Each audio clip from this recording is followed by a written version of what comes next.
ਪਾਵਨ ਪਵਿੱਤਰ ਕਲਿਆਣਕਾਰੀ ਸਤਿਗੁਰਾਂ ਦਾ ਇਤਿਹਾਸ। ਗੁਰੂ ਜਸ ਸਰਵਣ ਕਰ ਲਾਹਾ ਪ੍ਰਾਪਤ ਕਰਨਾ ਕਰੀਏ ਜੀ।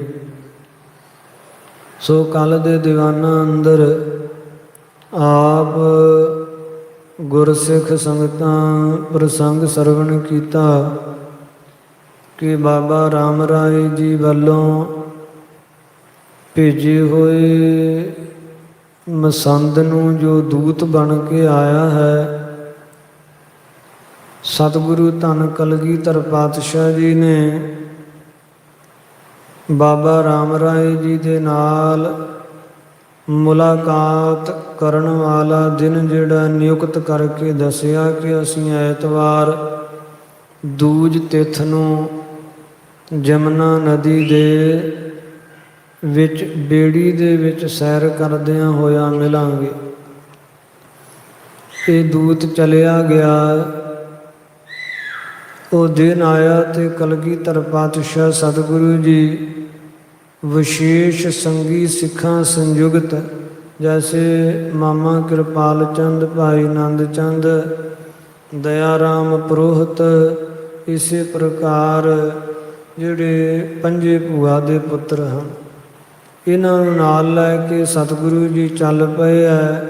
ਜਮਨਾ ਨਦੀ ਦੇ ਕਿਨਾਰੇ 'ਤੇ ਜਾ ਰਹੇ ਹੈ ਅਤੇ ਕਵਾਇਦ ਵਿਦਿਆ ਦੀ ਜਿਹੜਾ ਨਿਰੀਖਣ ਹੈ ਉਹ ਸਤਿਗੁਰਾਂ ਨੇ ਕੀਤਾ ਹੈ। ਭਾਵ ਸਾਰਿਆਂ ਸਿੱਖਾਂ ਨੂੰ ਆਪੋ ਆਪਣੀ ਸ਼ਸਤਰ ਤਥਾ ਕਵਾਇਦ ਵਿਦਿਆ ਦੇ ਜੌਹਰ ਵਿਖਾਉਣ ਦੀ ਅਨੁਮਤੀ ਦਿੱਤੀ। ਸਾਰਿਆਂ ਨੇ ਆਪੋ ਆਪਣੇ ਜੌਹਰ ਵਿਖਾਏ। ਸਤਿਗੁਰੂ ਜੀ ਬਹੁਤ ਪ੍ਰਸੰਨ ਹੋਏ।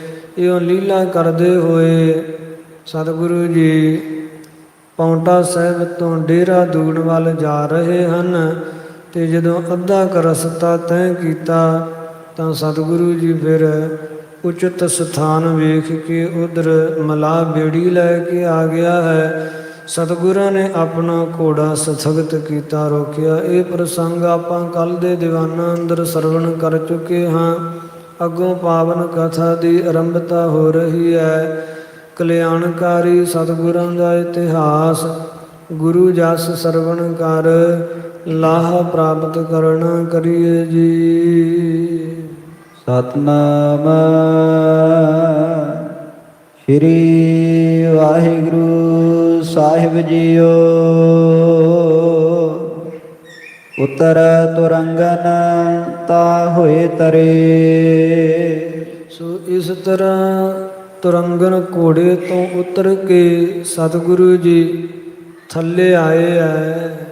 ਤਰੇ ਚਹੰਤ ਤੀਰ ਪਰ ਖਰੇ। ਤੇ ਸਤਿਗੁਰੂ ਜੀ ਹੁਣ ਜਮਨਾ ਦੇ ਵਿੱਚ ਬੇੜੀ ਦੁਆਰਾ ਤਰਨਾ ਚਾਹੁੰਦੇ ਹੈ ਤੇ ਜਮਨਾ ਨਦੀ ਦੇ ਤੀਰ ਕਿਨਾਰੇ 'ਤੇ ਸਤਿਗੁਰੂ ਜੀ ਖਲੋਤੇ ਹੈ। ਹਰੇ ਤਰੋਵਰ ਹੇਰਤ ਹਰੇ। ਤੇ ਖਰੇ ਤਰੋਵਰ ਖਲੋਤੇ ਹੋਏ ਜਿਹੜੇ ਤਰੋਵਰ ਦਰਖਤ ਹਨ ਉਹਨਾਂ ਨੂੰ ਹੇਰਤ ਵੇਖ ਰਹੇ ਹਨ। ਜਿਹੜੇ ਦਰਖਤ ਬੜੇ ਹਰੇ ਭਰੇ ਹਨ। ਹਰੇ ਪਾਪ ਜਲ ਜਿਹੇ ਥਲ ਢਰੇ। ਤੇ ਹਰੇ ਪਾਪ ਜੋ ਪਾਪਾਂ ਨੂੰ ਹਰਨ ਵਾਲੀ ਹੈ, ਜਮਨਾ ਨਦੀ ਦਾ ਜਲ, ਜਲ ਜਿਹ ਥਲ ਢਰੇ। ਜਮਨਾ ਦਾ ਜਲ ਜਿੱਧਰ ਨੂੰ ਵੀ ਢਲਦਾ ਹੈ, ਜਿੱਧਰ ਨੂੰ ਵੀ ਜਾਂਦਾ ਹੈ, ਉਹਨਾਂ ਦੀ ਪਾਪ ਕੱਟੀ ਜਾਂਦੀ ਹੈ। ਵੇਖ ਮਲਾਹ ਆਨੀ ਤਬ ਤਰਨੀ। ਸਤਿਗੁਰਾਂ ਨੂੰ ਵੇਖ ਕੇ ਤਾਂ ਮਲਾਹ ਨੇ ਤਦੋਂ ਤਰਨੀ ਬੇੜੀ ਜਿਹੜੀ ਹੈ ਉਹ ਲਿਆਂਦੀ ਹੈ। ਤਰਨੀ ਬੈ ਸੁਖ ਕੀ ਗੁਰ ਕਰਨੀ। ਜੋ ਸੁੱਖਾਂ ਨੂੰ ਕਰਨ ਵਾਲੇ, ਸੁੱਖਾਂ ਨੂੰ ਰਚਣ ਵਾਲੇ ਧੰਨ ਕਲਗੀਧਰ ਪਾਤਸ਼ਾਹ ਸਤਿਗੁਰੂ ਜੀ ਤਰਨੀ ਬੈ, ਜਿਨ੍ਹਾਂ ਦੀ ਉਮਰ ਜਿਹੜੀ ਹੈ ਉਹ ਹਾਲੇ ਤਰਨ ਹੈ, ਜਵਾਨ ਉਮਰਾ ਹੈ ਅਤੇ ਸੁੱਖਾਂ ਨੂੰ ਕਰਨ ਵਾਲੇ, ਅਥਵਾ ਜਿਨ੍ਹਾਂ ਦੀ ਕਰਨੀ ਹੀ ਸੁੱਖਾਂ ਨੂੰ ਦੇਣ ਵਾਲੀ, ਅਥਵਾ ਸੁੱਖਾਂ ਨੂੰ ਕਰਨ ਵਾਲੀ, ਸੁੱਖਾਂ ਨੂੰ ਦੇਣ ਵਾਲੀ ਜਿਹੜੀ ਬੇੜੀ ਹੈ ਉਹ ਸਤਿਗੁਰਾਂ ਵਾਸਤੇ ਮਿਲਾ ਲੈ ਕੇ ਆਇਆ ਹੈ। ਕਰਨੀ ਕਰੀ ਪਗਨ ਗਨ ਖੋਜ। ਤੇ ਕਰਨੀ ਅਤੇ ਕਰੀ, ਹਾਥੀ ਅਤੇ ਹਥਨੀਆਂ, ਤਿਨਾਂ ਦੇ ਪਗਨ ਜਿਹੜੇ ਪੈਰ ਹੈ ਉਹਨਾਂ ਦੇ ਗਨ ਸਮੂਹ ਖੋਜ। ਉਹ ਜਮਨਾ ਨਦੀ ਦੇ ਕਿਨਾਰੇ ਤੇ ਸਤਿਗੁਰੂ ਜੀ ਵੇਖ ਰਹੇ ਹੈ ਕਿ ਇੱਥੇ ਬਹੁਤ ਹਾਥੀ ਹਥਨੀਆਂ ਜਿਹੜੇ ਹੈ ਉਹ ਆਉਂਦੇ ਹੈ। ਹੋਜਤ ਦੇ ਦੇ ਦ੍ਰਿਗਨ ਸਰੋਜ। ਸਰੋਜ ਨਾਮ ਕਵਲ, ਆਪਣੇ ਕਵਲ ਨੇਤਰ ਦੇ ਕੇ ਸਤਿਗੁਰੂ ਜੀ ਤੇ ਉਹਨਾਂ ਪੱਗ ਲੱਗੇ ਹੋਏ ਹਾਥੀ ਹਥਨੀਆਂ ਦੇ ਜਮਨਾ ਕਿਨਾਰੇ ਤੇ ਲੱਗੇ ਪੈਰਾਂ ਨੂੰ ਸਤਿਗੁਰੂ ਜੀ ਵੇਖ ਰਹੇ ਹੈ। ਬੋਲੇ ਸਤਿਗੁਰ ਸਾਰੰਗ ਪਾਨੀ। ਜੋ ਸਾਰੰਗ ਪਾਣੀ ਹਨ, ਤਨਖ ਨੂੰ ਧਾਰਨ ਕਰਨ ਵਾਲੇ ਹਨ। ਸਤਿਗੁਰੂ ਜੀ ਕਹਿਣ ਲੱਗੇ ਪਾਨੀ ਪੀਅਬੇ ਥਾਏ ਪਛਾਨੀ। ਕਿ ਇਹ ਜਿਹੜੀ ਥਾਂ ਗੁਰਸਿੱਖੋ ਇਹ ਹਾਥੀਆਂ ਦੇ ਪਾਣੀ ਪੀਣ ਵਾਲੀ ਪਛਾਣੀ ਜਾਂਦੀ ਹੈ ਕਿ ਇੱਥੋਂ ਹਾਥੀ ਜਿਹੜੇ ਹੈ ਉਹ ਆ ਕੇ ਪਾਣੀ ਪੀਂਦੇ ਹੈ। ਛਾਨੀ ਨਹਿ ਜਗ ਬਿਦਤ ਕਹਾਣੀ। ਕਿਉਂਕਿ ਇਹ ਕੋਈ ਛਾਨੀ ਲੁਕੀ ਛਿਪੀ ਗੱਲ ਨਹੀਂ ਹੈ, ਜਗਤ ਦੇ ਵਿੱਚ ਵਿਦਤ ਹੈ, ਪ੍ਰਗਟ ਹੈ। ਹਾਨੀ ਤਰਨ ਬਹੁਤ ਇਸ ਥਾਨੀ। ਇਸ ਥਾਂ ਤੇ ਬਹੁਤ ਦਰਖਤ ਵੀ ਵੇਖੋ ਹਾਨ ਹੋਏ, ਟੁੱਟੇ ਹੋਏ ਹਨ। ਸੋ ਦਰਖਤਾਂ ਦੇ ਟੁੱਟੇ ਹੋਏ ਹੋਣੇ ਕਾਰਨ ਤੇ ਹਾਥੀ ਹਥਨੀਆਂ ਦੇ ਲੱਗੇ ਹੋਏ ਪੈਰਾਂ ਕਾਰਨ ਇਹ ਪ੍ਰਤੱਖਸ਼ ਹੀ ਸਿੱਧ ਹੋ ਰਿਹਾ ਹੈ ਕਿ ਇੱਥੇ ਹਾਥੀ ਹਥਨੀਆਂ ਆਦਿ ਆ ਕੇ ਪਾਣੀ ਪੀਂਦੇ ਹੈ। ਇਮ ਬੋਲਤ ਸਭ ਹਿਨ ਲੈ ਸਾਥ। ਇਸ ਤਰ੍ਹਾਂ ਕਹਿੰਦਿਆਂ ਹੋਇਆਂ ਸਾਰਿਆਂ ਨੂੰ ਆਪਣੇ ਨਾਲ ਲੈ ਕੇ ਨੌਕਾ ਪਰ ਅਰੋਹੇ ਗੁਰਨਾਥ। ਸੁਆਮੀ ਸਤਿਗੁਰੂ ਧੰਨ ਕਲਗੀਧਰ ਪਾਤਸ਼ਾਹ ਜੀ ਨੌਕਾ ਦੇ ਉੱਪਰ, ਬੇੜੀ ਦੇ ਉੱਪਰ ਸਵਾਰ ਹੋਏ। ਖੇਲ ਨੀਰ ਪਰ ਕੀਨ ਚਲਾਵਨ। ਮਲਾਹ ਨੇ ਨਦੀ ਦੇ ਜਲ ਦੇ ਉੱਤੋਂ ਦੀ ਬੇੜੀ ਨੂੰ ਠੇਲਿਆ ਹੈ, ਬੇੜੀ ਨੂੰ ਧਕੇਲਿਆ ਹੈ ਤੇ ਬੇੜੀ ਨੂੰ ਜਲ ਦੇ ਉੱਤੋਂ ਦੀ ਤਰਾਇਆ ਹੈ। ਲਾਵਨਤਾ ਦੇਖਤ ਜਲ ਪਾਵਨ। ਪਵਿੱਤਰ ਜਲ ਦੀ ਬੜੀ ਲਾਵਣਤਾ ਹੈ, ਬੜੀ ਸੁੰਦਰਤਾ ਹੈ। ਉਤ ਸ਼੍ਰੀ ਰਾਮ ਰਾਏ ਚਲ ਆਇਓ। ਉਧਰ ਧੰਨ ਮਹਾਨ ਬਾਬਾ ਰਾਮ ਰਾਏ ਜੀ ਉਹ ਵੀ ਚੱਲ ਕੇ ਆ ਗਏ ਹੈ। ਦੇਖ ਕਮਲ ਦ੍ਰਿਗ ਤੇ ਬਿਗਸਾਇਓ। ਕਵਲ ਵਰਗੇ ਨੇਤਰਾਂ ਦੇ ਨਾਲ ਸਤਿਗੁਰਾਂ ਦੇ ਸੁੰਦਰ ਮੁਖਾਰਬਿੰਦ ਵੱਲ ਤੱਕਿਆ ਹੈ ਤੇ ਬੜਾ ਪ੍ਰਸੰਨ ਹੋਇਆ। ਸੂਰੇਵਤ ਗੁਰਾਂ ਦਾ ਮੁਖਾਰਬਿੰਦ ਵੇਖ ਕੇ ਬਾਬਾ ਰਾਮ ਰਾਏ ਜੀ ਬੜੇ ਪ੍ਰਸੰਨ ਹੋਏ। ਤਲਾਵਤ ਪਹੁੰਚਿਓ ਤਬ ਘੋਰਾ। ਬੜੀ ਉਤਾਵਲਤਾ ਦੇ ਨਾਲ ਜਮਨਾ ਨਦੀ ਦੇ ਤਟ ਕਿਨਾਰੇ ਤੇ ਪਹੁੰਚਿਆ ਘੋੜੇ ਸਹਿਤ। ਕੇਵਟ ਪ੍ਰੇਰਿਓ ਗੁਰ ਤਿਸ ਓਰਾ। ਤੇ ਸਤਿਗੁਰਾਂ ਨੇ ਮਲਾਹ ਨੂੰ ਕਹਿ ਕੇ ਤੇ ਬੇੜੀ ਉਧਰ ਨੂੰ ਜਿੱਧਰੋਂ ਬਾਬਾ ਜੀ ਆ ਰਹੇ ਹੈ ਉਧਰ ਨੂੰ ਪ੍ਰੇਰੀ ਹੈ। ਤਟ ਆਵਤ ਲੋ ਪਹੁੰਚੀ ਤਰੀ। ਉਧਰ ਬਾਬਾ ਜੀ ਕਿਨਾਰੇ ਤੇ ਆ ਪਹੁੰਚੇ। ਇਧਰੋਂ ਬੇੜੀ ਜਿਹੜੀ ਆ ਉਹ ਵੀ ਉੱਥੋਂ ਤੱਕ ਕਿਨਾਰੇ ਤੇ ਪਹੁੰਚ ਗਈ ਹੈ। ਚੜ ਬੇ ਮਹਿ ਤੂਰਨਤਾ ਕਰੀ। ਤਦੋਂ ਘੋੜੇ ਤੋਂ ਉਤਰ ਕੇ ਤੇ ਬਾਬਾ ਰਾਮ ਰਾਏ ਜੀ ਨੇ ਬੇੜੀ ਦੇ ਉੱਪਰ ਚੜ੍ਹਨ ਦੀ ਬੜੀ ਤੂਰਨਤਾ, ਬੜੀ ਲਾਘਵਤਾ ਕੀਤੀ। ਬੰਦ ਦੁੰਦ ਕਰ ਪਦ ਅਰਬਿੰਦ। ਦੋਨੋਂ ਹੀ ਹੱਥਾਂ ਦੇ ਨਾਲ ਗੁਰਾਂ ਦੇ ਦੋਨੋਂ ਹੀ ਚਰਨਾਂ ਕਵਲਾਂ ਦੇ ਉੱਪਰ ਬੰਦਨਾ ਕੀਤੀ, ਨਮਸਕਾਰ ਕੀਤੀ ਬਾਬਾ ਜੀ ਨੇ। ਬੰਦਨ ਕੀਨ ਬਿਲੰਦ ਆਨੰਦ। ਜਿਸ ਵੇਲੇ ਨਮਸਕਾਰ ਕੀਤੀ ਤੇ ਮਨ ਵਿੱਚ ਬੜਾ ਆਨੰਦ ਹੋਇਆ, ਬੜੀ ਖੁਸ਼ੀ ਹੋਈ। ਸ੍ਰੀ ਕਲਗੀਧਰ ਬਹੁ ਸਨਮਾਨਾ। ਧੰਨ ਕਲਗੀਧਰ ਪਾਤਸ਼ਾਹ ਸਤਿਗੁਰਾਂ ਨੇ ਬਾਬਾ ਜੀ ਦਾ ਬੜਾ ਸਨਮਾਨ ਕੀਤਾ, ਬੜਾ ਆਦਰ ਕੀਤਾ। ਨਿਕਟ ਬਿਠਾਵਨ ਆਪਣੇ ਠਾਨਾ, ਤੇ ਆਪਣੇ ਕੋਲ ਬੜੇ ਅਦਬ ਸਤਿਕਾਰ ਨਾਲ ਸਤਿਗੁਰਾਂ ਬਿਠਾਇਆ। ਦੇਖਤ ਚੰਦ ਬਦਨ ਕੀ ਓਰਾ, ਸਤਿਗੁਰਾਂ ਦੇ ਚੰਦਰਮਾ ਸਰੀਖੇ ਮੁਖਾਰ ਬਿੰਦ ਵੱਲ ਵੇਖ ਰਹੇ ਹੈ। ਲੋਚਨ ਮਨਹੁ ਚਕੋਰਨ ਜੋਰਾ, ਬਾਬਾ ਜੀ ਨੇ ਆਪਣੇ ਨੇਤਰ ਮਾਨੋ ਚਕੋਰਾਂ ਵੱਤ ਜੋੜ ਲਏ, ਗੁਰਾਂ ਦੇ ਪਾਵਨ ਮੁਖਾਰ ਬਿੰਦ ਦੇ ਦਰਸ਼ਨ ਕਰਨ ਹੇਤੂ।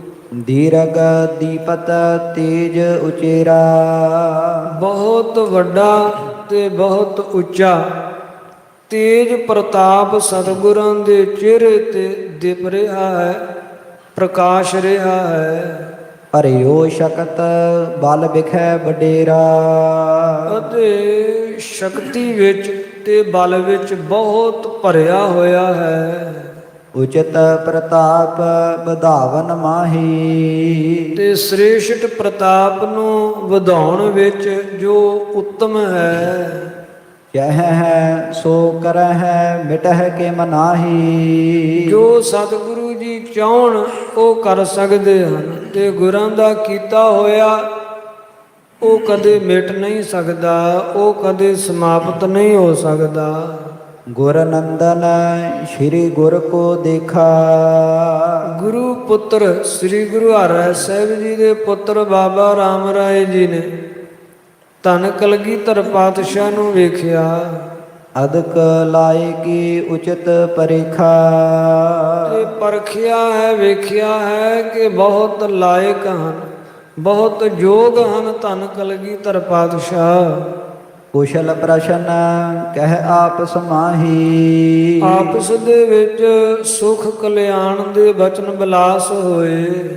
ਪ੍ਰੇਮ ਸਹਿਤ ਬੋਧ ਉਪਜਾਹੀ, ਬੜੇ ਪ੍ਰੇਮ ਸਹਿਤ ਮਨ ਵਿੱਚ ਬੜੀ ਮੋਦ ਖੁਸ਼ੀ ਪ੍ਰਸੰਨਤਾ ਨੂੰ ਧਾਰਨ ਕਰ ਰਹੇ ਹੈ ਬਾਬਾ ਜੀ। ਗੁਰਾਂ ਦੇ ਦਰਸ਼ਨ ਕਰਕੇ, ਗੁਰਾਂ ਨਾਲ ਬਚਨ ਬਿਲਾਸ ਕਰਕੇ ਮਨ ਨੂੰ ਬੜੀ ਖੁਸ਼ੀ ਹੋ ਰਹੀ ਹੈ।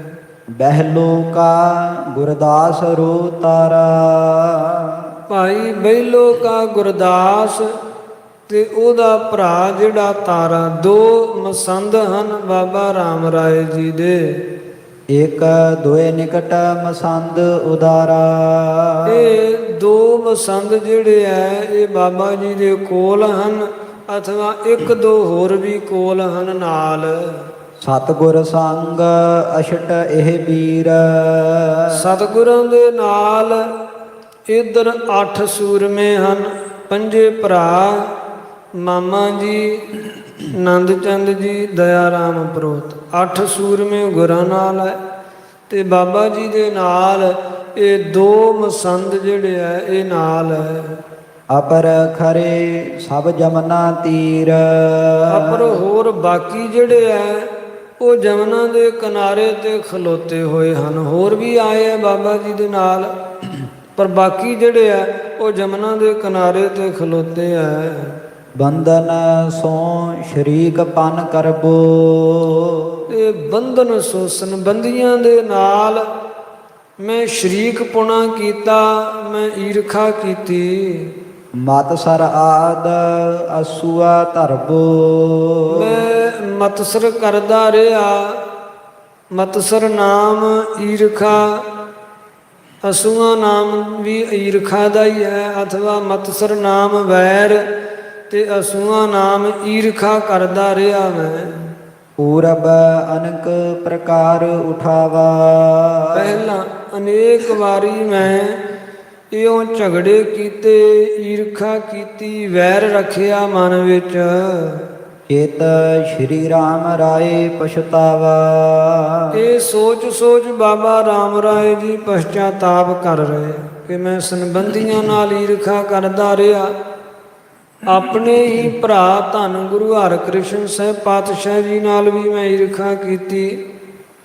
ਫਿਰ ਆਪਣੇ ਹੀ ਜੋ ਦਾਦਾ ਲੱਗਦੇ ਸਨ ਮੇਰੇ, ਇਹਨਾਂ ਦੇ ਪਿਤਾ ਸ਼੍ਰੀ ਧੰਨ ਗੁਰੂ ਤੇਗ ਬਹਾਦਰ ਸਾਹਿਬ ਪਾਤਸ਼ਾਹ ਜੀ ਨਾਲ ਵੀ ਮੈਂ ਈਰਖਾ ਕਰਦਾ ਰਿਹਾ। ਸੋ ਆਪਣੇ ਵੱਲੋਂ ਜੋ ਮਨ ਵਿੱਚ ਵੈਰ ਭਾਵ ਰੱਖਿਆ, ਈਰਖਾ ਕੀਤੀ, ਉਸ ਗੱਲ ਤੋਂ ਅੱਜ ਮਨ ਵਿੱਚ ਪਛਤਾਪ ਹੋ ਰਿਹਾ ਬਾਬਾ ਜੀ ਦੇ। ਧਰੀ ਸਲਰਤਾ ਉਰ ਮਹਿ ਭਲੇ। ਹੁਣ ਭਲੀ ਪ੍ਰਕਾਰ ਮਨ ਵਿੱਚ ਸਰਲਤਾ ਧਾਰਨ ਕਰ ਲਈ ਹੋਈ ਹੈ, ਮਨ ਨੂੰ ਸਿੱਧਿਆਂ ਕਰ ਲਿਆ ਹੈ। ਭਈ ਸਫਲਤਾ ਗੁਰ ਸੰਗ ਮਿਲੇ। ਇਹ ਸਤਿਗੁਰਾਂ ਨਾਲ ਮਿਲਣੇ ਕਰਕੇ ਸਫਲਤਾ ਪ੍ਰਾਪਤ ਹੋ ਗਈ। ਸਰਲ ਮਨ ਕਰਕੇ ਗੁਰਾਂ ਨੂੰ ਆ ਬਾਬਾ ਜੀ ਮਿਲੇ ਹੈ ਤੇ ਸਫਲਤਾ ਪ੍ਰਾਪਤ ਹੋ ਗਈ ਹੈ। ਬੂਝਤ ਭਇਓ ਆਨੰਦਪੁਰ ਗਾਥਾ। ਬਾਬਾ ਜੀ ਪੁੱਛਣ ਲੱਗੇ, ਸਤਿਗੁਰੂ ਜੀ ਆਨੰਦਪੁਰ ਸਾਹਿਬ ਦੇ ਬਾਬਤ ਦੱਸੋ। ਕਿਮ ਵਿਰੋਧ ਉਪਜਿਓ ਨ੍ਰਿਪ ਸਾਥਾ। ਰਾਜੇ ਭੀਮ ਚੰਦ ਦੇ ਨਾਲ ਵਿਰੋਧ ਸ਼ਤਰੁਤਾ ਕਿਵੇਂ ਉਤਪੰਨ ਹੋਈ। ਸੁਣਿਆ ਕਿ ਜਿਹੜਾ ਕਹਿਲੂਰੀ ਰਾਜਾ ਹੈ ਉਹਦੇ ਨਾਲ ਇਤਨਾ ਝਗੜਾ ਵਧਿਆ ਕਿ ਗੱਲ ਜੰਗ ਤੱਕ ਪਹੁੰਚ ਗਈ। ਖਿਮਾ ਧਾਰ ਇਤ ਦੇਸ਼ ਕੋ ਆਏ। ਤੇ ਤੁਸੀਂ ਖਿਮਾ ਧਾਰਨ ਕਰਕੇ ਭੀਮ ਚੰਦ ਦੇ ਉੱਪਰ ਤੇ ਇਧਰ ਨੂੰ ਆ ਗਏ ਹੋ। ਨਹਿਨ ਜੰਗ ਤਿਨ ਸੰਗ ਮਚਾਏ।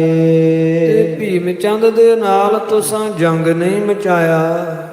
ਸੁਨ ਕਲਗੀ ਧਰ ਸਕਲ ਬਖਾਨਾ। ਬਾਬਾ ਜੀ ਦੇ ਬਚਨ ਸੁਣੇ, ਕਲਗੀਧਰ ਪਾਤਸ਼ਾਹ ਜੀ ਨੇ ਸਾਰਾ ਪ੍ਰਸੰਗ ਦੱਸਿਆ। ਮੂੜ ਚਾਹੈ ਹਮ ਸੋ ਛਲ ਠਾਨਾ। ਬਾਬਾ ਜੀ ਉਹ ਮੂਰਖ ਹੈ, ਭੀਮ ਚੰਦ ਜਿਹੜਾ ਹੈ ਨਾ ਉਹ ਮੂੜ ਹੈ, ਤੇ ਮੂਰਖ ਹੋਣੇ ਕਰਕੇ ਉਹ ਸਾਡੇ ਨਾਲ ਛਲ ਕਰਨਾ ਚਾਹੁੰਦਾ ਹੈ। ਕਪਟ ਸੰਗ ਚਹੈ ਲਹਿਓ ਮਤੰਗਾ। ਤੇ ਕਪਟ ਕਰਕੇ ਉਹ ਸਾਡੇ ਕੋਲੋਂ ਪ੍ਰਸ਼ਾਦੀ ਹਾਥੀ ਲੈਣਾ ਚਾਹੁੰਦਾ ਸੀ। ਮਨ ਵਿੱਚ ਉਹਦੇ ਕਪਟ ਸੀ। ਇੱਕ ਵਾਰੀ ਮੈਂ ਜਿਵੇਂ ਕਿਵੇਂ ਕਰਕੇ ਵੀ ਗੱਲਾਂ ਦੇ ਵਿੱਚ ਇਉਂ ਪਰਚਾ ਕੇ ਗੁਰੂ ਸਾਹਿਬਾਂ ਨੂੰ ਗੱਲਾਂ ਵਿੱਚ ਉਲਝਾ ਕੇ ਤੇ ਮੈਂ ਹਾਥੀ ਲੈ ਲਵਾਂ ਤੇ ਦੁਬਾਰਾ ਮੈਂ ਵਾਪਸ ਨਹੀਂ ਕਰਾਂਗਾ, ਐਸਾ ਛਲ ਸੀ ਉਹਦੇ ਮਨ ਵਿੱਚ। ਗੁਰ ਘਰ ਸੋਂ ਕਿਮ ਪੁਜਹਿ ਕੁਟੰਗਾ। ਇਹ ਖੋਟੇ ਢੰਗ ਵਾਲਾ ਇਹ ਛਲ ਜਿਹੜਾ ਗੁਰੂ ਘਰ ਦੇ ਨਾਲ ਕਦੇ ਕਿਸੇ ਦਾ ਨਾ ਪੁੱਜਿਆ ਹੈ ਤੇ ਨਾ ਹੀ ਕਦੇ ਪੁੱਜ ਸਕੇਗਾ। ਸਰਬ ਪ੍ਰਕਾਰ ਭਈ ਰਣ ਤਿਆਰੀ। ਸੋ ਹਰ ਤਰ੍ਹਾਂ ਦੇ ਨਾਲ ਬਾਬਾ ਜੀ ਜੰਗ ਦੀ ਤੇ ਤਿਆਰੀ ਹੋ ਚੁੱਕੀ ਸੀ। ਜੰਗ ਤੇ ਜਿਹੜਾ ਉਹ ਪੂਰੀ ਤਿਆਰੀ ਵਿੱਚ ਸੀ। ਮਿਲ ਭਰਾਤਨ ਸੋ ਤਬ ਹੈ ਵਿਚਾਰੀ। ਤਾਂ ਆਪਣੇ ਭਰਾਵਾਂ ਨਾਲ ਮਿਲ ਕੇ ਭੀਮ ਚੰਦ ਨੇ ਅਨਿਆ ਰਾਜਿਆਂ ਦੇ ਨਾਲ ਮਿਲ ਕੇ ਉਹਨੇ ਵਿਚਾਰ ਕੀਤੀ। ਵਿਆਹ ਵਿਖੈ ਹੋਏ ਸ਼ੋਕ ਮਹਾਨਾ। ਕਿ ਜੇ ਜੰਗ ਹੋਇਆ, ਜੰਗ ਵਿੱਚ ਜਿੱਥੇ ਸ਼ਤਰੂ ਦੇ ਸਿਪਾਹੀ ਮਾਰੇ ਜਾਣਗੇ, ਆਪਣੇ ਵੀ ਸੈਨਾਪਤੀ ਸੈਨਾਨੀ ਮਾਰੇ ਜਾਣਗੇ, ਤੇ ਵਿਆਹ ਦੇ ਵਿੱਚ ਖੁਸ਼ੀ ਦੇ ਸਮੇਂ ਵਿੱਚ ਬੜੀ ਸ਼ੋਕਾਕੁਲਤਾ ਵਧੇਗੀ। ਤਰ ਕਰ ਗਇਓ ਵੀਰ ਰਸ ਹਾਨਾ। ਤੇ ਵੀਰ ਰਸ ਨੂੰ ਮੇਟ ਕੇ ਤੇ ਜੰਗ ਕਰਨ ਵੱਲੋਂ ਟਲ ਗਿਆ ਹੁਣ ਮੂੜ ਮੂਰਖ ਭੀਮ ਚੰਦ। ਨਾਹਣੇਸ਼ ਇਤ ਹਮਹਿ ਬੁਲਾਇਓ। ਇਹਨੇ ਨੂੰ ਬਾਬਾ ਜੀ ਇਹ ਨਾਹਣ ਦਾ ਰਾਜਾ ਮੇਦਨੀ ਪ੍ਰਕਾਸ਼ ਇਹਨੇ ਬੇਨਤੀ ਪੱਤਰ ਭੇਜ ਕੇ ਆਪਣਾ ਸੇਵਕ ਘੱਲ ਕੇ ਸਾਨੂੰ ਆਮੰਤਰਿਤ ਕੀਤਾ। ਚਹਿਤ ਆਪ ਕੇ ਨਿਕਟ ਟਿਕਾਇਓ। ਤੇ ਆਪ ਜੀ ਦੇ ਕੋਲ ਸਾਨੂੰ ਇੱਥੇ ਟਿਕਾਉਣਾ ਚਾਹੁੰਦਾ ਸੀ। ਮੇਦਨੀ ਪ੍ਰਕਾਸ਼ ਦੀ ਇੱਛਾ ਸੀ ਕਿ ਸਤਿਗੁਰੂ ਜੀ ਇੱਥੇ ਰਹਿਣ ਕੋਲ। ਯਮਨਾ ਤਟ ਸੁੰਦਰ ਕੋ ਹੀਰਾ। ਤੇ ਅਸਾਂ ਵੀ ਫਿਰ ਬਾਬਾ ਜੀ ਜਮਨਾ ਨਦੀ ਦਾ ਕਿਨਾਰਾ ਬੜਾ ਸੁੰਦਰ ਇੱਥੇ ਵੇਖਿਆ। ਘਾਲਿਓ ਆਨ ਆਪਨੋ ਡੇਰਾ। ਤੇ ਇੱਥੇ ਆ ਕੇ ਆਪਣਾ ਪੜਾ ਅਸੀਂ ਘਾਲ ਲਿਆ ਹੈ, ਭਾਵ ਆਪਣਾ ਪੜਾ ਲਾ ਲਿਆ ਹੈ। ਕਾਰਨ ਅਨਕ ਜਾਣ ਕਰ ਆਏ। ਅਨੇਕਾਂ ਕਾਰਨ ਜਾਣ ਕੇ ਤੇ ਅਸੀਂ ਇੱਧਰ ਨੂੰ ਪੌਂਟਾ ਸਾਹਿਬ ਨਾਹਣ ਵੱਲ ਨੂੰ ਆ ਗਏ ਹਾਂ। ਬਸਤ ਸੋ ਬਿਹਤਰ ਆਨੰਦ ਉਪਾਏ। ਅਤੇ ਬਿਹਤਰ ਆਨੰਦ ਉਪਾਏ, ਇੱਥੇ ਵਸ ਕੇ ਰਹਿ ਕੇ ਅਸੀਂ ਬੜਾ ਆਨੰਦ ਮਾਣ ਰਹੇ ਹਾਂ।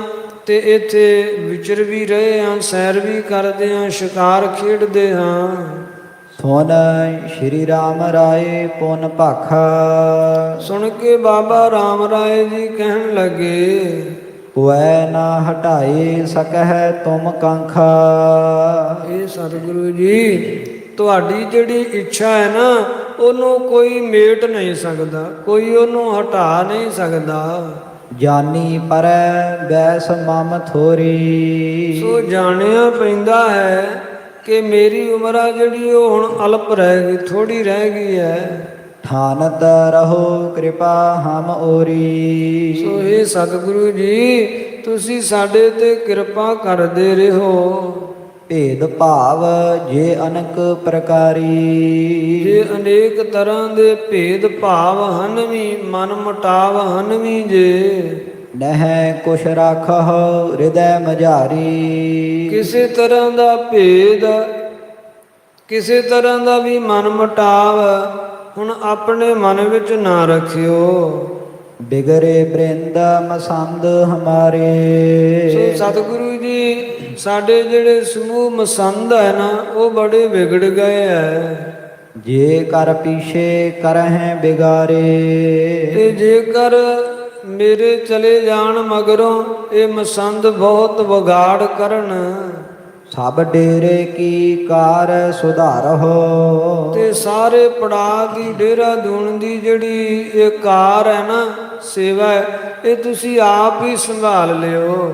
ਉਚਿਤ ਅਨੁਚਿਤ ਵਿਚਾਰ ਸੰਭਾਰਹੁ, ਜੋਗ ਅਜੋਗ ਨੂੰ ਵੇਖਦਿਆਂ ਤੁਸੀਂ ਆਪ ਹੀ ਸੰਭਾਲ ਲਿਓ। ਸਤਿਗੁਰੂ ਜੀ, ਹੁਣ ਤੁਸੀਂ ਹੀ ਹੋ ਤੇ ਤੁਹਾਡੇ ਹੀ ਚਰਨਾਂ ਦਾ ਆਸਰਾ ਹੈ। ਬੰਸ ਬਿਭੂਖਨ ਭਏ ਅਦੁਖਨ, ਸੋੜ ਬੰਸ ਦੇ ਵਿੱਚ ਤੁਸੀਂ ਦੁੱਖਾਂ ਤੋਂ ਰਹਿਤ, ਬਿਭੂਖਣ ਗਹਿਣੇ ਵੱਤ ਪ੍ਰਗਟੇ ਹੋ। ਬਿਗਨ ਤਿਮਰ ਗਨ ਕੇ ਜਨ ਪੂਖਨ, ਤੇ ਸਮੂਹ ਜਿਹੜੇ ਵਿਘਨ ਹਨ, ਵਿਘਨਾਂ ਰੂਪੀ ਅੰਧਕਾਰ ਨੂੰ ਮੇਟਣ ਵਾਸਤੇ, ਦੁੱਖਾਂ ਰੂਪੀ ਹਨੇਰੇ ਨੂੰ ਮੇਟਣ ਵਾਸਤੇ ਤੁਸੀਂ ਪੂਖਣ ਹੋ, ਤੁਸੀਂ ਸੂਰਜ ਵੱਤ ਹੋ। ਬਹੁ ਕਾਰਨ ਕਰ ਜਨਮ ਤੁਹਾਰਾ, ਬਹੁਤ ਕਾਰਨਾਂ ਕਰਕੇ ਆਪ ਜੀ ਦਾ ਅਵਤਾਰ ਹੋਇਆ। ਮੈਂ ਨਿਰਣੈ ਕਰ ਲੀਨ ਵਿਚਾਰਾ, ਮੈਂ ਚੰਗੀ ਤਰ੍ਹਾਂ ਨਿਰਣੈ ਕਰਕੇ ਵਿਚਾਰਿਆ ਹੈ। ਭਵਜਲ ਸਾਗਰ ਤਰਨ ਦੁਹਿਲਾ, ਮੈਂ ਚੰਗੀ ਤਰ੍ਹਾਂ ਵਿਚਾਰ ਕੀਤੀ ਹੈ ਤੇ ਫਿਰ ਨਿਰਣੈ ਕੀਤਾ। ਵਿਚਾਰ ਕਰਕੇ ਇਸ ਗੱਲ ਤੇ ਪਹੁੰਚਿਆ ਹਾਂ ਕਿ ਆਪ ਜੀ ਦਾ ਜਿਹੜਾ ਅਵਤਾਰ ਹੈ ਨਾ, ਅਨੇਕ ਕਾਰਨਾਂ ਕਰਕੇ ਹੋਇਆ ਹੈ। ਕਿਉਂਕਿ ਜਿਹੜਾ ਭਵਜਲ ਸੰਸਾਰ ਸਮੁੰਦਰ ਹੈ, ਇਹ ਤਰਨਾ ਬੜਾ ਹੀ ਦੁਹੇਲਾ ਹੈ, ਬੜਾ ਹੀ ਕਠਿਨ ਹੈ। ਇਸ ਕੋ ਤਰਬੇ ਹੇਤ ਸੁਹੇਲਾ, ਇਸ ਨੂੰ ਸੁਖੇਨ ਤਰਨ ਵਾਸਤੇ, ਸੰਸਾਰ ਸਮੁੰਦਰ ਨੂੰ ਸਹਿਜ ਪਾਰ ਕਰਨ ਵਾਸਤੇ, ਸ਼੍ਰੀ ਨਾਨਕ ਜੀ ਭਰਿਓ ਜਹਾਜਾ। ਧੰਨ ਗੁਰੂ ਸ੍ਰੀ ਗੁਰੂ ਨਾਨਕ ਦੇਵ ਮਹਾਰਾਜ ਸਾਹਿਬ ਜੀ ਸਤਿਗੁਰਾਂ ਨੇ ਇਹ ਗੁਰਸਿੱਖੀ ਰੂਪੀ ਜਿਹੜਾ ਜਹਾਜ਼ ਹੈ, ਬੇੜਾ ਹੈ, ਇਹ ਭਰਿਆ।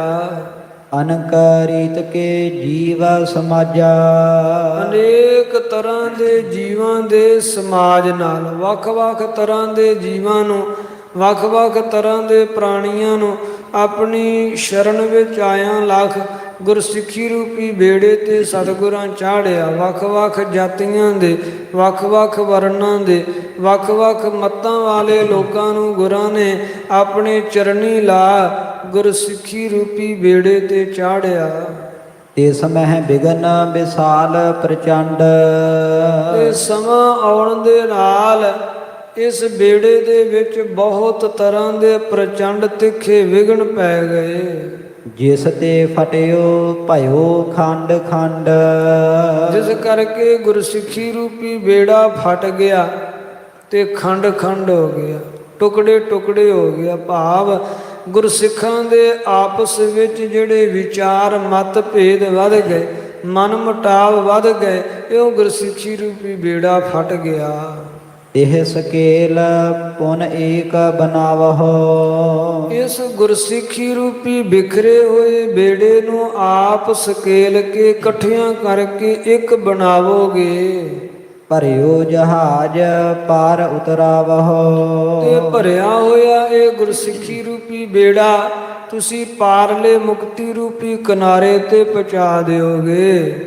ਪਿਤਾ ਗੁਰੂ ਇੱਕ ਬਾਰ ਬਖਾਨੀ। ਕਿਉਂਕਿ ਇੱਕ ਵਾਰੀ ਪਿਤਾ ਗੁਰੂ ਜੀ ਨੇ ਬਚਨ ਕੀਤੇ ਸਨ ਸ੍ਰੀ ਕੀਰਤਪੁਰ ਸਾਹਿਬ ਨਗਰੀ ਵਿੱਚ, ਸਿੱਖ ਢਿਗ ਤੇ ਮੈਂ ਸੁਨਬੋ ਬਾਨੀ। ਮੈਂ ਕਿਸੇ ਗੁਰਸਿੱਖ ਦੇ ਮੁਖੋਂ ਸੁਣਿਆ, ਮੈਂ ਕੋਲ ਤੇ ਨਹੀਂ ਸੀ ਪਰ ਗੁਰਸਿੱਖ ਦੇ ਮੁਖੋਂ ਸੁਣਿਆ, ਜਿਹੜਾ ਉਸ ਵੇਲੇ ਗੁਰੂ ਸਾਹਿਬਾਂ ਦੇ ਕੋਲ ਸੀ। ਪਿਤਾ ਗੁਰੂ ਜੀ ਨੇ ਵਚਨ ਕੀਤਾ ਸੀ, ਇਸ ਕੀਰਤਪੁਰ ਸਾਹਿਬ ਦੀਆਂ ਪਹਾੜੀਆਂ ਵੱਲ ਸੈਰ ਕਰਨ ਗਏ ਸੀ। ਉੱਚੀ ਪਹਾੜੀ ਤੇ ਚੜ੍ਹ ਕੇ ਗੁਰੂ ਤੱਕਣ ਲੱਗੇ। ਸਿੱਖਾਂ ਪੁੱਛਿਆ ਕੀ ਤੱਕਦੇ ਹੋ, ਤੇ ਸਤਿਗੁਰਾਂ ਉੱਤਰ ਦਿੱਤਾ ਸੀ ਇਹੀ ਕਿ ਗੁਰੂ ਨਾਨਕ ਦੇਵ ਜੀ ਦੁਆਰਾ ਰਚਿਆ ਗੁਰਸਿੱਖੀ ਰੂਪੀ ਬੇੜਾ, ਜਿਸ ਨੇ ਅਨੇਕ ਜੀਵ ਭਵ ਸਾਗਰ ਤੋਂ ਪਾਰ ਕੀਤੇ, ਪਰ ਹੁਣ ਸਮੇਂ ਦੇ ਨਾਲ ਇਹ ਬੇੜਾ ਫਟ ਗਿਆ ਹੈ, ਇਹ ਬੇੜਾ ਟੁੱਟ ਗਿਆ ਹੈ। ਤੇ ਸਿੱਖਾਂ ਸਵਾਲ ਕੀਤਾ ਸੀ, ਜੀ ਕੀ ਹੁਣ ਇਹ ਬੇੜਾ ਡੁੱਬ ਜਾਵੇਗਾ ਜਾਂ ਕੀ ਹੁਣ ਬੇੜੇ ਵਿਚਲੇ ਜੀਵ ਡੁੱਬ ਜਾਣਗੇ? ਤੇ ਸਤਿਗੁਰਾਂ ਵਚਨ ਕੀਤਾ ਸੀ, ਨਹੀਂ ਭਾਈ, ਐਸਾ ਇੱਕ ਮਹਾਨ ਪੁਰਖ ਪੈਦਾ ਹੋਵੇਗਾ ਜਿਹੜਾ ਇਸ ਬੇੜੇ ਨੂੰ ਪੁਨਰ ਸੰਗਠਿਤ ਕਰਕੇ ਤੇ ਭਵ ਸਾਗਰ ਤੋਂ ਚੜ੍ਹੇ ਹੋਏ ਜੀਵਾਂ ਨੂੰ ਪਾਰ ਕਰੇਗਾ। ਸੋ ਇਹ ਪਿਤਾ ਗੁਰੂ ਜੀ ਦੇ ਇਹ ਬਚਨ ਮੈਂ ਸੁਣੇ ਹਨ। ਗੁਰ ਕੋ ਭਰਿਓ ਜਹਾਜ ਉਦਾਰਾ। ਇਹ ਗੁਰਾਂ ਦਾ ਉਦਾਰ ਸ੍ਰੇਸ਼ਟ ਜਹਾਜ਼ ਭਰਿਆ ਹੋਇਆ ਹੈ। ਲਾਏ ਧਿਆਨ ਕੋ ਹੀਰ ਵਿਚਾਰਾ। ਧਿਆਨ ਲਾ ਕੇ ਜਿਸ ਵੇਲੇ ਵੇਖਿਆ ਤੇ ਵਿਚਾਰ ਕੀਤੀ, ਭਾ ਬਹੁ ਖੰਡ ਮਿਲਹਿ ਪੁਨ ਸੋਈ। ਇਹ ਹੋ ਤੇ ਅਨੇਕ ਟੋਟਿਆਂ ਵਿੱਚ ਗਿਆ ਹੈ ਬੇੜਾ, ਭਾਵ ਸਿੱਖਾਂ ਦੇ ਆਪਸੀ ਵਿਚਾਰ ਨਹੀਂ ਮਿਲਦੇ, ਬੜੇ ਮਤਭੇਦ ਵੱਧ ਗਏ ਹਨ। ਹੋਏ ਆਸ ਪੁਰਖ ਮਿਲਾਵਹਿ ਜੋਈ। ਕੋਈ ਐਸਾ ਪੁਰਖ ਹੋਵੇਗਾ ਜਿਹੜਾ ਇਸ ਬੇੜੇ ਨੂੰ ਫਿਰ ਸੰਗਠਿਤ ਕਰ ਦੇਵੇਗਾ, ਮਿਲਾ ਦੇਵੇਗਾ।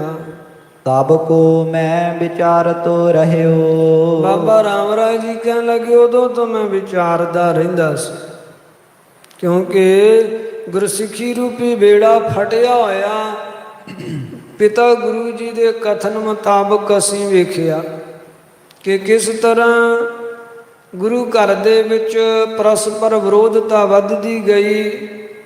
ਸਤਿਗੁਰੂ ਨਾਨਕ ਦੇਵ ਜੀ ਤੋਂ ਮਗਰੋਂ ਬਾਬਾ ਸ਼੍ਰੀ ਚੰਦ ਜੀ ਵੀ ਵਿਰੋਧਤਾ ਕਰਦੇ ਰਹੇ ਗੁਰੂ ਅੰਗਦ ਦੇਵ ਪਾਤਸ਼ਾਹ ਜੀ ਦੀ। ਚਲੋ ਅਲਪ ਸਮਾਂ ਕੀਤੀ, ਫਿਰ ਨਾਲ ਮਿਲ ਪਏ। ਫਿਰ ਬਾਬਾ ਦਾਤੂ ਜੀ ਵੀ ਈਰਖਾ ਕਰਦੇ ਰਹੇ ਧੰਨ ਗੁਰੂ ਅਮਰਦਾਸ ਸਾਹਿਬ ਜੀ ਨਾਲ। ਸੋ ਇਸ ਤਰ੍ਹਾਂ ਦੇ ਨਾਲ ਕਿਵੇਂ ਅਗਾਂਹ ਚੱਲਦਾ ਆਇਆ ਤੇ ਪ੍ਰਿਥੀ ਚੰਦ ਨੇ ਤੇ ਫਿਰ ਹੱਦਾਂ ਹੀ ਸਾਰੀਆਂ ਪਾਰ ਕਰ ਦਿੱਤੀਆਂ, ਕੋਈ ਕਸਰ ਛੱਡੀ ਨਹੀਂ। ਧੰਨ ਗੁਰੂ ਹਰਗੋਬਿੰਦ ਸਾਹਿਬ ਪਾਤਸ਼ਾਹ ਜੀ ਨੂੰ ਉਸਨੇ ਕਿਹੜਾ ਯਤਨ ਨਹੀਂ ਕੀਤਾ ਮਰਵਾਉਣ ਦਾ, ਐਡੀ ਈਰਖਾ ਦੇ ਨਾਲ ਉਹਦਾ ਮਨ ਭਰਿਆ ਸੀ। ਸੋ ਉਹੀ ਸੰਸਕਾਰ ਜਿਹੜੇ ਉਹ ਆਪਣੇ ਨਾਲ ਜੁੜੇ ਹੋਏ अन्य ਸਿੱਖਾਂ ਦੇ ਵਿੱਚ ਪਾਉਂਦਾ ਰਿਹਾ। ਸੋ ਸੰਗਤ ਵਿੱਚ ਵੀ ਆਪਸੀ ਮਨ ਮੁਟਾਵ ਪੈਦਾ ਹੋਣ ਲੱਗੇ। ਜਿਵੇਂ ਜਿਵੇਂ ਅਗਾਂਹ ਚੱਲਦਾ ਆਇਆ ਸਮਾਂ, ਤੇ ਇਸ ਤਰ੍ਹਾਂ ਆਪਸੀ ਮਤਭੇਦ ਵੱਧਦੇ ਗਏ ਗੁਰਸਿੱਖਾਂ ਦੇ ਵਿੱਚ। ਤੇ ਪਿਤਾ ਗੁਰੂ ਧੰਨ ਗੁਰੂ ਹਰਿ ਸਾਹਿਬ ਜੀ ਨੇ ਬਚਨ ਕੀਤਾ ਸੀ ਕਿ ਫਟੇ ਹੋਏ ਬੇੜੇ ਨੂੰ ਇੱਕ ਕਰਨ ਵਾਲਾ ਇੱਕ ਮਹਾਂਪੁਰਖ ਆਵੇਗਾ, ਤੇ ਸੋ ਧੰਨ ਕਲਗੀਧਰ ਪਾਤਸ਼ਾਹ ਜੀ ਉਹ ਤੁਸੀਂ ਹੋ। ਤੇ ਗੁਰੂ ਰੂਪ ਸਾਧ ਸੰਗਤ ਅੱਜ ਵੀ ਉਹੋ ਹੀ ਸਮਾਂ ਹੈ ਚੱਲ ਰਿਹਾ, ਜੋ ਵਰਤਮਾਨ ਸਮਾਂ ਅੱਜ ਵੀ ਉਹੀ ਹਾਲਾਤ ਹਨ। ਗੁਰਸਿੱਖੀ ਰੂਪੀ ਬੇੜਾ ਜਿਹੜਾ ਹੈ ਨਾ ਉਹ ਫਟ ਰਿਹਾ ਹੈ। ਸਿੱਖਾਂ ਦੇ ਆਪਸੀ ਵਿਚਾਰ ਨਹੀਂ ਮਿਲਦੇ, ਆਪਸੀ ਮਤਭੇਦ ਬਣ ਗਏ ਹਨ। ਕੋਈ ਗੁਰਮੁਖ ਪਿਆਰੇ ਰੱਬ ਦੇ ਹਨ, ਸਿਮਰਨ ਵਾਲੀਆਂ ਜਪ ਤਪ ਵਾਲੀਆਂ ਰੂਹਾਂ, ਜਿਨ੍ਹਾਂ ਦੇ ਵਿਚਾਰ ਆਪਸ ਵਿੱਚ ਮਿਲਦੇ ਆ। ਅਨਿਅਥਾ ਜੋ ਆਪਣੀ ਮਤ ਆਪਣੀ ਬੁੱਧੀ ਵਿੱਚ ਕਿਸੇ ਨੂੰ ਸਮਝ ਪੈਂਦੀ ਹੈ ਗੱਲ, ਕਹਿੰਦਾ ਇਹੀ ਗੱਲ ਸਹੀ ਹੈ, ਦੂਜੀਆਂ ਗੱਲਾਂ ਜਿਹੜੀਆਂ ਉਹ ਗਲਤ ਹੈ। ਇਹ ਨਹੀਂ ਸਮਝਦਾ ਕਿ ਮੇਰੀ ਮਤ ਛੋਟੀ ਹੋ ਸਕਦੀ ਹੈ। ਗੁਰੂ ਦੀ ਗੱਲ ਨੂੰ ਸਮਗਰ ਮੈਂ ਸਮਝ ਪਾਵਾਂ ਕਿ ਇਤਨੀ ਮੇਰੀ ਮਤ ਹੈ। ਜੇ ਮੈਨੂੰ ਨਹੀਂ ਸਮਝ ਆ ਰਹੀ ਕਿਸੇ ਗੱਲ ਦੀ, ਤਾਂ ਇਸ ਦਾ ਅਰਥ ਇਹ ਨਹੀਂ ਕਿ ਉਹ ਗੱਲ ਹੀ ਗਲਤ ਹੈ। ਇਸ ਦਾ ਅਰਥ ਹੈ ਕਿ ਮੈਂ ਹਾਲੇ ਅਣਜਾਣ ਹਾਂ, ਮੈਂ ਹਾਲੇ ਬੇਸਮਝ ਹਾਂ। ਪਰ ਐਸੀ ਹਾਲਾਤ ਨਹੀਂ ਰਹੇ। ਹਰ ਕੋਈ ਆਪਣੇ ਆਪ ਨੂੰ ਸਿਆਣਾ, ਆਪਣੇ ਆਪ ਨੂੰ ਦਾਨਿਸ਼ਮੰਦ, ਆਪਣੇ ਆਪ ਨੂੰ ਆਲਮ ਫਾਜ਼ਲ ਸਮਝਦਾ ਹੈ ਕਿ ਗੁਰਸਿੱਖੀ ਦੇ ਵਿੱਚ ਜਿੰਨੀ ਮੇਰੀ ਪ੍ਰੌੜਤਾ ਹੈ, ਜਿੱਡਾ ਵੱਡਾ ਮੈਂ ਗੁਰਸਿੱਖ ਹਾਂ, ਗੁਰੂ ਗੁਰਬਾਣੀ ਤੇ ਗੁਰ ਇਤਿਹਾਸ ਬਾਰੇ ਜਿੰਨਾ ਮੈਂ ਜਾਣਦਾ ਉਹਨਾਂ ਹੋਰ ਕੋਈ ਜਾਣਦਾ ਨਹੀਂ। ਇੱਥੋਂ ਤੱਕ ਕਿ ਵਰਤਮਾਨ ਸਮੇਂ ਦੇ ਸਿੱਖਾਂ ਨੂੰ ਤੇ ਦੂਜਿਆਂ ਨੂੰ ਝੁਠਲਾਉਂਦੇ ਹੀ ਹਨ। ਭੂਤਕਾਲ ਵਿੱਚ ਹੋ ਗੁਜਰੇ ਮਹਾਨ ਪੂਰਨ ਗੁਰਸਿੱਖਾਂ ਦੀ ਵੀ ਝੁਠਲਾਈ ਜਾ ਰਿਹਾ ਹੈ ਕਿ ਇਹ ਕਵੀ ਸੰਤੋਖ ਸਿੰਘ ਇਹਨੇ ਗਲਤ ਲਿਖ ਦਿੱਤਾ ਹੈ, ਭਾਈ ਗੁਰਦਾਸ ਜੀ ਇਹਨਾਂ ਨੇ ਵੀ ਗਲਤ ਲਿਖ ਦਿੱਤਾ। ਗੁਰੂ ਘਰ ਦੇ ਵਿਦਿਆ ਮਾਰਤੰਡ ਹੋਏ ਭਾਈ ਗੁਰਦਾਸ ਜੀ। ਪਰ ਅਜੋਕੇ ਸਮੇਂ ਦੇ ਹਾਲਾਤ ਐਸੇ ਕਿ ਹਰ ਤਰ੍ਹਾਂ ਦੇ ਨਾਲ ਕੇਵਲ ਤਰਕ ਪ੍ਰਧਾਨ ਹੋ ਗਈ ਹੈ। ਭਾਵੇਂ ਤਰਕ ਹੀ ਗਿਆਨ ਪ੍ਰਾਪਤੀ ਦਾ ਲਕਸ਼ ਹੈ, ਕਿੰਤੂ ਜਦੋਂ ਤਰਕ ਹੁਜਤ ਦਾ ਰੂਪ ਧਾਰਨ ਕਰ ਜਾਵੇ ਫਿਰ ਗਿਆਨ ਪ੍ਰਾਪਤੀ ਦਾ ਕਾਰਨ ਨਹੀਂ, ਇਹ ਪਤਨ ਦੀ ਪ੍ਰਾਪਤੀ ਦਾ ਕਾਰਨ ਬਣ ਜਾਂਦੀ ਹੈ। ਜੋ ਹਾਲਾਤ ਬਣ ਚੁੱਕੇ ਵਤੰਡਾਵਾਦ, ਕੇਵਲ ਜੋ ਮੈਂ ਕਹਿ ਰਿਹਾ ਹੀ ਸੱਤਿਆ ਹੈ, ਦੂਜਾ ਜੋ ਬੋਲਦਾ ਸਭ ਝੂਠ ਬੋਲ ਰਿਹਾ। ਐਸਾ ਨਹੀਂ ਹੁੰਦਾ ਗੁਰੂ ਪਿਆਰਿਓ। ਇਤਨੀ ਆਪਣੀ ਮਤ ਨਹੀਂ, ਸਾਰੀ ਗੱਲ ਨੂੰ ਅਸੀਂ ਸਮਗਰ ਜਾਣ ਸਕੀਏ। ਇਹ ਤਾਂ ਸੰਪਰਦਾਵਾਂ ਵਿੱਚ ਰਹਿਣ ਵਾਲੇ ਜਿਨ੍ਹਾਂ ਨੇ ਆਪਣਾ ਜੀਵਨ ਢਾਲਿਆ ਗੁਰਮੁਖਾਂ ਗੁਰਸਿੱਖਾਂ ਨੇ, ਉਹਨਾਂ ਦੀ ਸੰਗਤ ਵਿੱਚ ਬੈਠ ਕੇ ਗੁਰਮੁਖਾਂ ਦੀ ਸੰਗਤ ਕਰਕੇ ਬੋਧ ਹੁੰਦਾ ਹੈ। ਜਿਹੜੇ ਮਨ ਵਿੱਚ ਸਵਾਲ ਉਤਪੰਨ ਹੁੰਦੇ ਜਾਂ ਸੰਸ਼ੇ ਵੀ ਆਉਂਦੇ ਹੈ, ਗੁਰਸਿੱਖਾਂ ਦੀ ਸੰਗਤ ਕਰ ਕਰਕੇ ਹੌਲੀ ਹੌਲੀ ਸੰਸ਼ੇ ਨਿਵਰਤ ਹੁੰਦੇ। ਆਪ ਗੁਰੂ ਦੀ ਵਿਚਾਰ ਪੜ੍ਹ ਸੁਣ ਸਿਮਰਨ ਅਭਿਆਸ ਨਾਲ ਸੰਸ਼ੇ ਦੂਰ ਹੁੰਦੇ। ਇਹ ਤੇ ਨਹੀਂ ਕਿ ਜੋ ਅੱਜ ਮੇਰੀ ਇਹ ਸਮਝ ਹੈ ਉਹਦੇ ਵਿੱਚ ਜਿਹੜੀ ਗੱਲ ਆ ਗਈ ਉਹ ਸਹੀ ਦੂਜੀ ਗਲਤ ਹੈ। ਕਦੇ ਜੀਵਨ ਕਾਲ ਵਿੱਚ ਵਿਚਾਰ ਲੈਣਾ, ਜਿਹੜੀ ਗੱਲ ਅੱਜ ਤੋਂ 10 ਸਾਲ ਪਹਿਲਾਂ ਸਹੀ ਲੱਗਦੀ ਸੀ ਕਿ ਉਹ ਅੱਜ ਗਲਤ ਸਿੱਧ ਨਹੀਂ ਹੋਈ, ਜਾਂ ਜਿਹੜੀ ਗੱਲ ਅੱਜ ਤੋਂ 10 ਸਾਲ ਪਹਿਲਾਂ ਗਲਤ ਲੱਗਦੀ ਸੀ, ਸਮੇਂ ਦੀ ਚਾਲ ਦੇ ਨਾਲ ਜਦੋਂ ਅੱਜ ਅਨੁਭਵ ਵਧਿਆ ਤੇ ਇਹ ਮਹਿਸੂਸ ਨਹੀਂ ਹੋਇਆ ਉਦੋਂ ਮੈਂ ਜਿਸ ਨੂੰ ਗਲਤ ਕਹਿੰਦਾ ਸੀ ਨਹੀਂ ਉਹ ਅੱਜ ਗੱਲ ਸਹੀ ਹੈ। ਇੱਕ ਨਹੀਂ ਅਨੇਕਾਂ ਪ੍ਰਮਾਣ ਆਪਣੀ ਹੀ ਜ਼ਿੰਦਗੀ ਵਿੱਚ ਪ੍ਰਤੀਕ ਜੀਵ ਨੂੰ ਮਿਲ ਪੈਣਗੇ। ਜਿਸ ਗੱਲ ਨੂੰ 10 ਸਾਲ ਪਹਿਲਾਂ ਝੁਠਲਾਉਂਦਾ ਸੀ ਇਹ ਗਲਤ ਹੈ, ਪਰ ਅੱਜ ਜਿਵੇਂ ਜਿਵੇਂ ਜ਼ਿੰਦਗੀ ਦਾ ਤਜਰਬਾ ਵਧਿਆ, ਜਿਵੇਂ ਜਿਵੇਂ ਸੁਰਤ ਦੀ ਵਿਸ਼ਾਲਤਾ ਵਧੀ, ਜਿਵੇਂ ਜਿਵੇਂ ਸਮਝ ਦੇ ਵਿੱਚ ਵਿਕਸਤਤਾ ਆਈ, ਤਾਂ ਉਹ ਬੋਧ ਹੋਇਆ ਨਹੀਂ ਇਹ ਗੱਲ ਵਾਕਿਆ ਹੀ ਸਹੀ ਸੀ। ਇਸ ਵਾਸਤੇ ਪ੍ਰਤੀਕ ਗੱਲ ਦੇ ਉੱਤੇ ਤਰਕ ਕਰਨਾ ਮੂਰਖਾਂ ਤੇ ਅਣਜਾਣਾਂ ਦੀ ਗੱਲ ਹੁੰਦੀ ਹੈ। ਇਹ ਕੰਮ ਮੂਰਖ ਤੇ ਅਣਜਾਣਾਂ ਦਾ ਹੁੰਦਾ ਹੈ। ਗੁਰਮੁਖ ਵਿਚਾਰ ਕਰਦੇ ਹਨ, ਜਿਸ ਗੱਲ ਦੀ ਸਮਝ ਨਹੀਂ ਆਉਂਦੀ ਉਸ ਗੱਲ ਨੂੰ ਗਲਤ ਨਾ ਸਿੱਧ ਕਰਕੇ ਆਪਣੇ ਆਪ ਨੂੰ ਸਮਝਦੇ ਆ ਕਿ ਮੇਰੀ ਉਨੀ ਹਲੇ ਸਮਝ ਨਹੀਂ ਹੈ, ਸਮੇਂ ਨਾਲ ਸਮਝ ਆ ਜਾਵੇਗੀ। ਸੁਰੋ ਵਿਚਾਰ ਗੁਰਸਿੱਖੀ ਰੂਪੀ ਬੇੜਾ ਤੇ ਜਿਵੇਂ ਧੰਨ ਗੁਰੂ ਹਰਿ ਸਾਹਿਬ ਜੀ ਨੇ ਕਿਹਾ ਸੀ ਅੱਜ ਵੀ ਫਟਿਆ ਹੋਇਆ ਹੈ, ਪਰ ਇਹ ਬੇੜਾ ਕਦੇ ਮਿਟਣ ਵਾਲਾ ਨਹੀਂ। ਇਹ ਵੀ ਗੱਲ ਉਤਨੀ ਹੀ ਸੱਚਾਈ ਹੈ ਜਿਤਨੀ ਸੱਚਾਈ ਇਹ ਹੈ ਕਿ ਗੁਰਸਿੱਖੀ ਰੂਪੀ ਬੇੜਾ ਜਿਹੜਾ ਇਹ ਫਟ ਰਿਹਾ ਤੇ ਫਟਿਆ ਹੋਇਆ ਜਾਂ ਫਟਦਾ ਜਾ ਰਿਹਾ ਹੈ ਕਿ ਇਹ ਬੇੜਾ ਬਿਲਕੁਲ ਡੁੱਬ ਜਾਵੇਗਾ, ਐਸਾ ਕਤਈ ਨਹੀਂ ਹੋ ਸਕਦਾ। ਇਹ ਗੁਰਸਿੱਖੀ ਪੰਥ ਗੁਰੂ ਨਾਨਕ ਦੇਵ ਜੀ ਪਾਤਸ਼ਾਹ ਦੁਆਰਾ ਚਲਾਇਆ ਹੋਇਆ ਮਾਰਿਆ ਸਿੱਕਾ ਜਗਤ ਵਿੱਚ ਨਾਨਕ ਨਿਰਮਲ ਨਾਮ ਸ਼ੁੱਧ ਦਾ ਹੈ, ਪਵਿੱਤਰ ਦਾ ਹੈ। ਨਿਰਮਲ ਪੰਥ ਚਲਾਇਆ ਤੇ ਕਲਗੀਧਰ ਪਾਤਸ਼ਾਹ ਸਤਿਗੁਰਾਂ ਨੇ ਖਾਲਸਾ ਪੰਥ ਰਚਿਆ ਹੈ। ਇਹ ਜੋਤ ਮੱਧਮ ਸਮੇਂ ਦੇ ਨਾਲ ਇੱਕ ਵਾਰੀ ਨਹੀਂ ਅਨੇਕ ਵਾਰਾਂ ਹੋਈ ਹੈ। ਇਹ ਜੋਤ ਬੁਝਣ ਵਾਲੀ ਨਹੀਂ। ਧੰਨ ਕਲਗੀਧਰ ਪਾਤਸ਼ਾਹ ਸਾਧ ਸੰਗਤ ਦਸਮ ਗੁਰੂ ਗ੍ਰੰਥ ਸਾਹਿਬ ਮਹਾਰਾਜ ਸ੍ਰੀ ਸਰਬਲੋ ਗੁਰੂ ਗ੍ਰੰਥ ਸਾਹਿਬ ਮਹਾਰਾਜ ਵਿੱਚ ਲਿਖਦੇ ਹਨ ਕਿ 40 ਸਿਨਾਰੇ ਬੀਜ ਖਾਲਸਾ ਮੁਕਤੇ ਪਾਵਨ ਸਿੰਘ ਬਲੀ।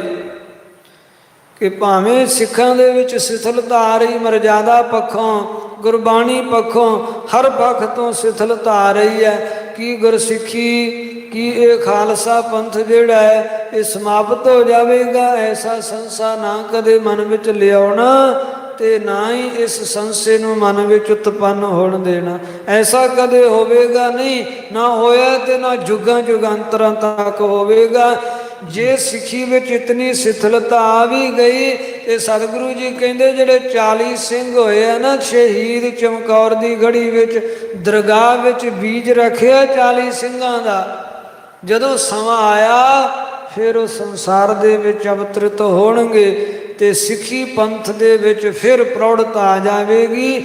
ਇਹ ਕਿਸੇ ਜੀਵ ਦਾ ਰਚਿਆ ਹੋਇਆ ਪੰਥ ਨਹੀਂ ਹੈ। ਸਤਿਗੁਰੂ ਜੀ ਕਹਿੰਦੇ ਖਾਲਸਾ ਕਾਲ ਪੁਰਖ ਕੀ ਫੌਜ, ਪ੍ਰਗਟਿਓ ਖਾਲਸਾ ਪ੍ਰਮਾਤਮਾ ਕੀ ਮੌਜ। ਠੀਕ ਅੱਜ ਸਿਥਲਤਾ ਆ ਰਹੀ ਹੈ, ਪਰ ਇਹਨੂੰ ਨਾ ਤੇ ਕੋਈ ਮੁਕਾਇਆ ਮੁਕਾ ਸਕਦਾ, ਨਾ ਹੀ ਇਹ ਮੁੱਕਣ ਵਾਲਾ ਹੈ। ਇਸ ਨੂੰ ਜ਼ਕਰੀਆ ਖਾਂ ਵਰਗੇ, ਮੀਰ ਮੰਨੂ ਵਰਗੇ ਮੁਕਾਉਂਦੇ ਹੋਏ ਮਰ ਗਏ। ਕਹਿੰਦੇ ਕਿ ਮੀਰ ਮੰਨੂ ਦੀ ਜਿਹੜੀ ਹੈ ਉਹ ਦਾਤਰੀ ਹੈ ਤੇ ਸਿੱਖ ਜਿਹੜੇ ਸੋਇਆਂ ਦੀ ਨਿਆਈ ਹਨ। ਮੀਰ ਮੰਨੂ ਜਿਵੇਂ ਜਿਵੇਂ ਨਾਸ ਕਰਦਾ ਤਿਉਂ ਦੂਣ ਸਵਾਏ ਹੋਏ। ਜ਼ਕਰੀਆ ਖਾਂ ਵਰਗਿਆਂ ਨੇ ਜ਼ੋਰ ਲਾ ਲਿਆ, ਸਿੱਖਾਂ ਨੂੰ ਮੁਕਾ ਦਿੱਤਾ, ਕੋਈ ਸਿੱਖ ਨਹੀਂ ਰਿਹਾ।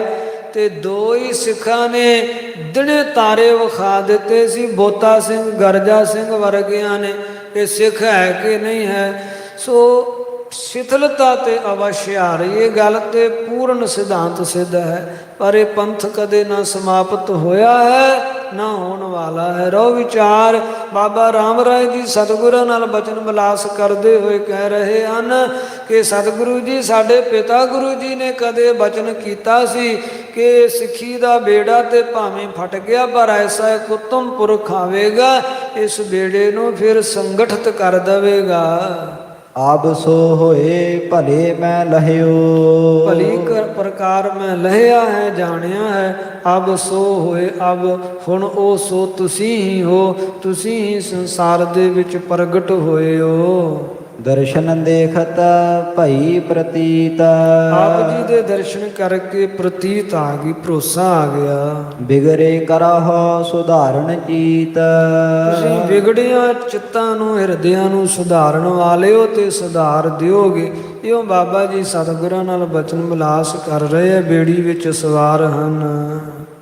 ਸੋ ਸਾਧ ਸੰਗਤ ਕਥਾ ਵਿਚਾਰ ਦੀ ਸਮਾਪਤੀ ਕਰਦੇ ਹਾਂ। ਤੁਛ ਬੁੱਧੀ ਦਾਸਾਂ ਦੇ ਸੁਭਾਵਕ ਅਨੇਕ ਪ੍ਰਕਾਰ ਦੀਆਂ ਗਲਤੀਆਂ ਹੋ ਗਈਆਂ, ਸਾਧ ਸੰਗਤ ਬਖਸ਼ਣ ਜੋ ਕਿਰਪਾ ਕਰਕੇ ਬਖਸ਼ ਲੈਣਾ। ਧੰਨ ਗੁਰੂ ਸ੍ਰੀ ਗੁਰੂ ਗੋਬਿੰਦ ਸਿੰਘ ਸਾਹਿਬ ਜੀ ਸ੍ਰੇਸ਼ਟ ਮੱਤ ਦੇਣ ਵਾਲੇ ਹਨ। ਅੱਗੇ ਵਾਸਤੇ ਸੁਧ ਕਥਾ ਵਿਚਾਰ ਕਰਨ ਦੀ ਬੁੱਧੀ ਬਖਸ਼ਣ ਸਭ ਹੀ ਸੰਗਤਾਂ ਦੇ, ਲੋਕ ਸੁਖੀਏ ਪ੍ਰਲੋਕ ਸੁਹੇਲੇ ਕਰਨ। ਦਰਸ਼ਨ ਦੇਖਤ ਭਈ ਪ੍ਰਤੀਤ, ਬਿਗੜੇ ਕਰਹੁ ਸੁਧਾਰਨ ਚੀਤ। ਵਾਹਿਗੁਰੂ ਜੀ ਕਾ ਖਾਲਸਾ, ਵਾਹਿਗੁਰੂ ਜੀ ਕੀ ਫਤਿਹ।